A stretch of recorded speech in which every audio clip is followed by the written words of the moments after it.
এখন তুমি আমাকে বলো কোন কার্বনের সংকরণ বের করবো। তুমি আমাকে বললা এইটা, হ্যাঁ এটা। আমাকে বলো এই কার্বনের পাশে কে কয়টা মৌল যুক্ত আছে? একটা। এখন সরাসরি এই সরাসরি কার্বনের সাথে সরাসরি কয়টা মৌল যুক্ত আছে? এই যে হাইড্রোজেন আছে। ওটা না, আমি এইখানে কথা বলছি। ঠিক আছে, একটা। কার্বনে, হ্যাঁ একটা। হুম এক। এই কার্বনের সাথে এখানে কয়টা মৌল যুক্ত আছে সরাসরি? একটা।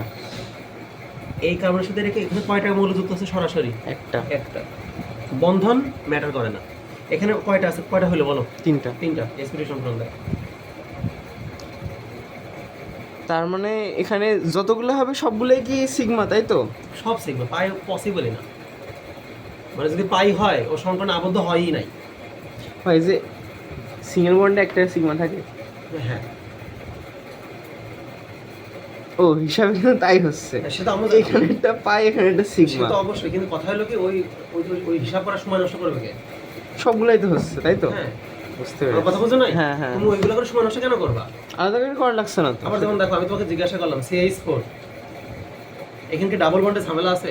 না। আমার বলো এখানে কেন্দ্র মৌলকে কার্বন। কার্বন, এর সাথে কয়টা মৌল যুক্ত আছে? চারটা। চারটা। sp3 সংকরণ দেয়। তার মানে সংকরণ সিগমা ছাড়া হয়ই না। পাইয়ের টপিক ইথাইনে কি কয়টা, মানে ট্রিপল বন্ডে কি একটা পাই দুটো সিগমা? একটা সিগমা দুইটা পাই, ও সবসময় একটা সিগমা হয়। All time.